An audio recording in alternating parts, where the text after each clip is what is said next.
मैं आपकी दोस्त फार्मासिस्ट और आज आपसे बहुत ज़रूरी बात शेयर करना चाहती हूँ और वो ये है कि कोविड से बचाव कैसे किया जाए और अगर आपको कोविड हो भी जाए तो कैसे उससे जल्दी से जल्दी छुटकारा पाया जाए।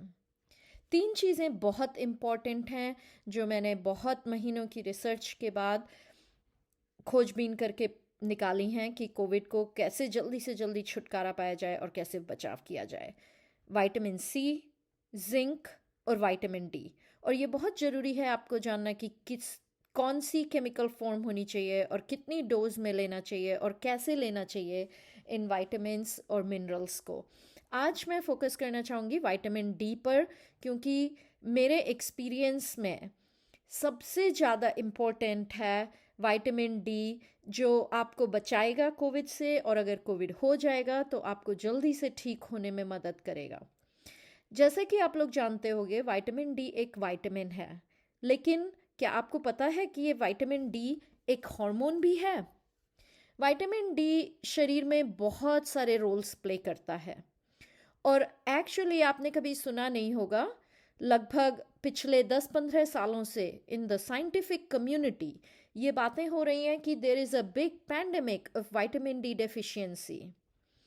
तो विटामिन डी डेफिशिएंसी का पैंडेमिक का मतलब ये है कि पिछले 10-15 सालों से साइंटिस्ट्स इस बात को बहुत रिसर्च कर रहे हैं और सबको बताने की कोशिश कर रहे हैं कि हमारी जो पॉपुलेशन है, लगभग 1 billion people on this planet are deficient in vitamin D. और बहुत सारे डॉक्टर्स आजकल इस बात पर नज़र रखते हैं। आपका जब ब्लड वर्क होता है, ब्लड टेस्ट होता है, तो विटामिन डी लेवल आजकल चेक किया जाता है, लगभग 50%, हर समय नहीं। तो anyways, coming back to COVID, तो आपका जो विटामिन डी लेवल होना चाहिए वो 20 से 50 नैनोग्राम्स पर मिलीलीटर सफिशिएंट माना जाता है। जो एक गुड अच्छी रेंज होगी वो 40 से 50 के बीच में होती है। There are two units to measure it, nanograms per milliliter and nanomoles per milliliter. So आपको डिफरेंस पता होना चाहिए कि ये 20 to 50 नैनोग्राम्स पर मिलीलीटर या फिर 75 to 150 और 50 to 150 नैनोमोल्स। और विटामिन डी के दो फॉर्म्स होते हैं। जब आप बाज़ार में ख़रीदने जाएंगे तो कुछ होता है D2 और अर्गो कैल्सीफेरॉल, और एक मोर एक्टिव फॉर्म्स होती है जिसे कहते हैं D3 कोलिकैल्सिफेरॉल। तो जब आप विटामिन डी खरीदोगे तो आप इस बात का ध्यान रखना कि आप D3 खरीदो, बिकॉज ये मोर एक्टिव फॉर्म है। तो कितना विटामिन डी आपको लेना चाहिए? सबसे पहले तो ये है कि ये डिपेंड करता है आपको, आपका ब्लड लेवल क्या है, आप कितने डेफिशिएंट हो। अगर आपका ब्लड लेवल 50 या उसके ऊपर है तो आपको विटामिन डी लेने की कोई ज़रूरत नहीं है। लेकिन अगर आपका लेवल 20 से कम है तो आपको लगभग 50,000 यूनिट्स दिए जाते हैं डॉक्टर की तरफ से हर हफ्ते या हर दूसरे हफ्ते खाने के लिए। कोविड के केस में इस समय, जिस समय पैंडेमिक चल रहा है, और अगर आपका विटामिन डी लेवल 20 से कम है तो मैं आपसे बहुत स्ट्रांगली एडवाइस करूँगी कि आप 50,000 यूनिट्स, जो पाउच आपको हफ्ते में एक दिन डॉक्टर खाने के लिए देता है, अगर आपका लेवल फिर भी अभी 20 से कम है तो आप उस पाउच को खाने के साथ आप रोज खाइए, लगभग 1 हफ्ते 2 हफ्ते, जब तक आपका विटामिन डी लेवल 20 के ऊपर या फिर एक अच्छी हेल्दी रेंज में 40 के ऊपर नहीं आ जाता है, तब तक आप रोज खा सकते हैं। इससे आपको कोई भी नुकसान नहीं होगा, स्पेशली अगर आपका लेवल ऑलरेडी 20 या उससे कम है। अगर आपका लेवल 40 के आसपास है तो आप 1,000-2,000 यूनिट्स एवरीडे खा सकते हो। विटामिन डी की अच्छी एक बात यह है कि ये ऑयल सॉल्युबल विटामिन है। ये शरीर आपका एब्जॉर्ब करता है और स्टोर करता है, आपके फैट सेल्स में स्टोर होता है, तो आपको रोज़ खाने की ज़रूरत नहीं है, एज लॉन्ग एज आपका ब्लड लेवल ठीक है। और क्यों इसे खाने के साथ खाना चाहिए? अगर आप इसे खाली पेट लेंगे तो ये शायद आपको उतना फ़ायदा नहीं करेगा, क्योंकि जैसे मैंने बताया कि ये एक ऑयल सॉल्युबल विटामिन है।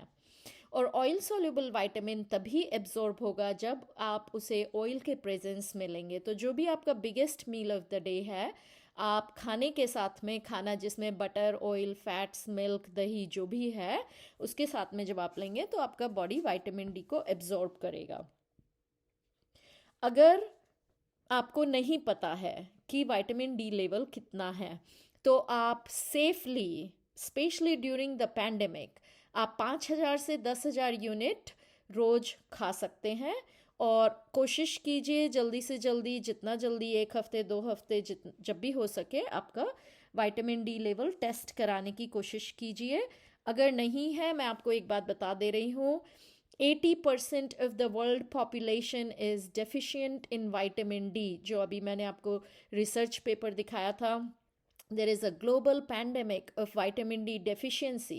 So there are 99% chances कि आपका विटामिन डी 40 नैनोग्राम्स पर मिलीलीटर से कम है। तो आप सेफली 5,000 से 10,000 यूनिट एवरी डे ले सकते हैं। लेकिन अगर आपको अभी कोविड है या कोविड के थोड़े भी सिम्टम्स हैं, तो आप बिल्कुल सेफली 50,000 यूनिट एवरी डे कम से कम 5-7 दिन के लिए ले सकते हैं।